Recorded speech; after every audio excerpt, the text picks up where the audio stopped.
আবার মা করে করে শ্রোতাদের দুলাভাই দুলাভাই বোনাই করে করে চুমো খেয়ে খেয়ে ইসলাম শেষের দিকে দেখেননি পশ্চিমবাংলার 100-র মধ্যে 98টা বক্তা স্টেজে উঠে চিড়ে ভিজনো ওয়াজ করে।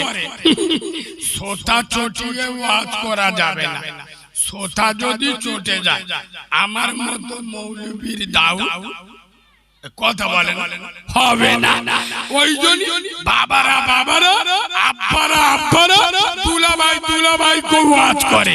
আর আমি তো স্টেজে উঠে বলি, এই মুসলমানের ছানারা মুসলমানের বাচ্চারা তোগার লজ্জা শরম নেই, হায়া কায়া নেই।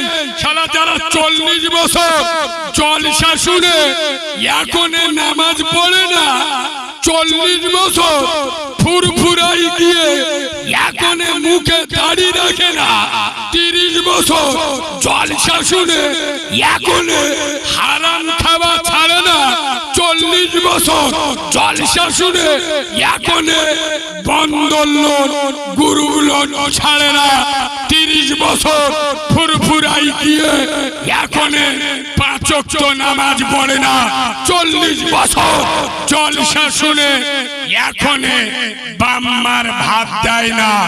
এরা কাউরা ছানা, এরা মুচির ছানা, এরা চাঁড়ালের বাচ্চা, এরা মুনাফিকের বাচ্চা, এরা মুসলমানের বাচ্চা নয়। 60 বছর জলসা শুনে চাচা যদি এখন নামাজ না পড়ে কখন পড়বে? মরে গেলে কথা বলে না। এরা 60 বছর জলসা শুনে 60 বছর ফুরফুরাই গিয়ে এখন আমার নামাজ পড়ে না, কখন পড়বে? হ্যাঁ চাচা ঠিক ধরে, খেটিয়ায় উঠে জমের নামাজ পড়া পড়বে। এরা বলে মুসলমান উম্মতে মুহাম্মাদি। আরে হাত তুললে মুসলমান হয়, মুখে বললে উম্মতে মুহাম্মাদিয়া, দেড়িয়ে কলম ধইরা শালা মুখে পানি নাই না, 60 বছর বয়স হয়ে গেল। এ বাবু একটা কথা বলি শোনে, 60 বছরে চাচা এখন সাবাল লোক হয়, নামাজ না পড়লে গুনাহ হবে, নামাজ না পড়লে জাহান্নামে যেতে হবে। এটা নাবালককে বোঝে, বাচ্চারা বোঝে জাহান্নাম কি নামাজ কি, বাচ্চাদের উপরে নামাজ ফরজ। নাবালক 60 বছর বয়সে এখন বোঝে, তার মানে কি নাবালক না সাবালক? আরে কথা বলে না, পাক্কা নাবালক। তোর মতো নাবালক বিয়ে করে 6টা এড়ে গরু জন্ম দিলি কি করে রে? তোর লজ্জা শরম নেই, হায়া কায়া নেই, নিরজ্জ। এদের আবার চুমো খেয়ে বলতি তুই নামাজ পড়ি না জাহান্নামী। তোর না ভালো লাগলে উঠে যা, বাঁদরের বাচ্চা। পাগামি করার জায়গা পাও নাই, রসুল বলে যাচ্ছে বেনামাজি জাহান্নামে যাবে। আমি বললি তোর ফাটে কেন? পাগামি করার জায়গা পাও নাই। 60 বছর ওয়াজ শুনছো, মৌলবীরা দুলাভাই বোনাই বোনাই করে বলে গেল, শুনিনি? আমি তো বোনাই বলবো, আমি মাল আলাদা। তোর না ভাল লাগলে উঠে চলে যা, পাগামি করার জায়গা পাও নাই। 60 বছরে যদি নামাজ না পড়ো আর কবে পড়বে? এরা মনে মনে করে জলসা দিচ্ছি, ফের নামাজ পড়তে হবে। কথা বলে এত বড় জলসা দিচ্ছি, প্রতি বছর ফুরফুরাই যায়, প্রতি মাসে মাঝে, আর নামাজ রোজা করার দরকার আছে?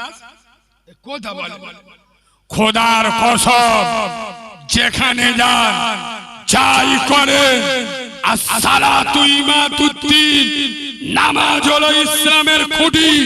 যে সমস্ত মুসলমানের ছানারা, যে সমস্ত মুসলমানের বাচ্চারা যারা নামাজ পড়ে না, এরা ইসলামের খুঁটি ভেঙে দেয়। মসজিদে যাও, বাঁদরের বাচ্চা এক ওয়াক্ত মসজিদে যায় না, আল্লাহর ঘরে যায় না। বলে আমি দাদা হুজুরের আছি, তোর মতো চিটিং বাদ আসে না, দাদা হুজুর কি করবে রে, মুখে পানি নাই। এই বাবু, আমার কথা কি একটু রাগ হচ্ছে? কথা বলে না। শোনে, আপনার গ্রামে ডাক্তার আছে, আপনার গ্রামে ডাক্তার আছে, কিন্তু কলকাতা থেকে ডাক্তার ভাড়া আনছে। তার মানে কি বুঝতে হবে? রোগীর কন্ডিশন ভালো। কথা বুঝতে পারি? তোমার গ্রামে আর 10টা ডাক্তার আছে, সে ডাক্তারের না দেখে কলকাতাতে 2টো ডাক্তার ধরে এনে, তা গ্রামের লোক কি বুঝবে?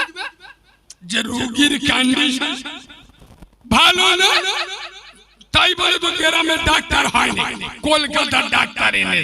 এ বাবু, কলকাতার ডাক্তার এসে কি করবে?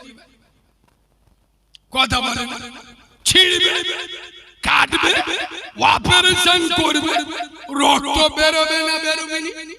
এখন ওর বেটারা যদি কাঁদে আমার বাপের রক্ত বেরোচ্ছে মরে যাবে, ডাক্তার কাটা বন্ধ করবে? ডাক্তার বলবে আমার নিয়ে এসে কাটতি, আমি কেটে যাবো। আরে হ্যাঁ না না, আমার নিয়ে এসে তো অপারেশন করবো। তোর যদি কষ্ট হয়, তোর যদি না ভাল লাগে, তুই নিচে চলে যা, সরে যা, দেখি।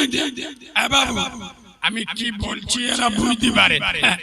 তোমাদের গ্রামে হাফেজ আছে, মাওলানা আছে, ইমাম আছে, মুফতি সাহেব আছে, তা থাকা সত্ত্বেও আমাকে ডায়মন্ড হারবার থেকে স্পেশাল করে ভাড়া করে নিয়ে এসছো, আমি কি করব?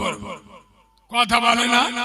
সমাজের মদখোর, সুদখোর, গাঁজাখোর, পাত্তাখোর, চুল্লুখোর, বেনামাজি, বেরোজগার, লটারির টিকিট কাটা মাল আসে না না, লটারির টিকিট কেটে বিসমিল্লাহ বল, আল্লাহ আল্লাহর 2 বছর কাটতেছি, মোটে পড়ে। ওই জলিলির বেডার কতবার ছাত্তারের বেডার পড়লে আমার, তুমি কি চোখে দেখতে পাও না? আল্লাহ একবার জান পরে হারাম মাল কেটে চুমো খায় না, খায় না। এই কথা বলে না, এরা মাল আসে না নাই, গাঁজাখোর মাল, এসব মালগুলো দেখলে বুঝতে পারবে, শালা শালা মুখগুলো কুকুরের মতো বেঁকে গেছে। হ্যাঁ না না, হ্যাঁ না না। এ বাবু, আমার দিয়েছ এক হাত থেকে মদখোর, সুদখোর, গাঁজাখোর, পাত্তাখোর, চুল্লুখোর, বেনামাজি, বেরোজগার, বাম্মার ভাত খায় না, এক হাত থেকে অপারেশন করব। কারো যদি জ্বালা যন্ত্রণা করে এখান থেকে কেটে পড়বে, কারণ এটা নবীর মেম্বর আর আমি যন্ত্র আলাদা। খোদার কসম, যখন নবীর মেম্বারে বসি, কোন তৃণমূলের নেতা, সিপিএম এর নেতা, কংগ্রেসের নেতা, কোন দুধ খা মায়ের লাল কারো চেহারার দিকে তাকিয়ে কারোর খুশি করার জন্য কথা বলি না, আল্লাহর দিকে তাকিয়ে হক কথা বলবো। তোর না ভাল লাগলো বলবো, আমার নিয়ে এসছি বলার জন্য। হ্যাঁ, আমার কথার ভিতরে যদি কোরআন হাদিসের বিরুদ্ধে চলে যায় আমাকে ধরিয়ে দেবে, চলে যাব, পিছনে মুনাফিকি করবে না।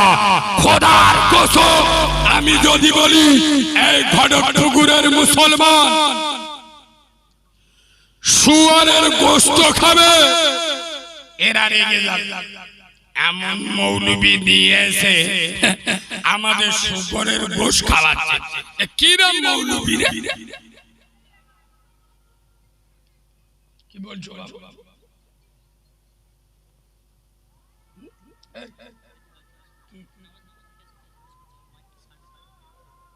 এখন কি মাইকে চলে? ও আচ্ছা, ঠিক। শোনে, পেটাপিটি করবেন না। আমি আজানের সময় যখন কথা বলছিলাম, এর মশলা আছে। আজানের সময় দুনিয়াবি কথা চলে না, কিন্তু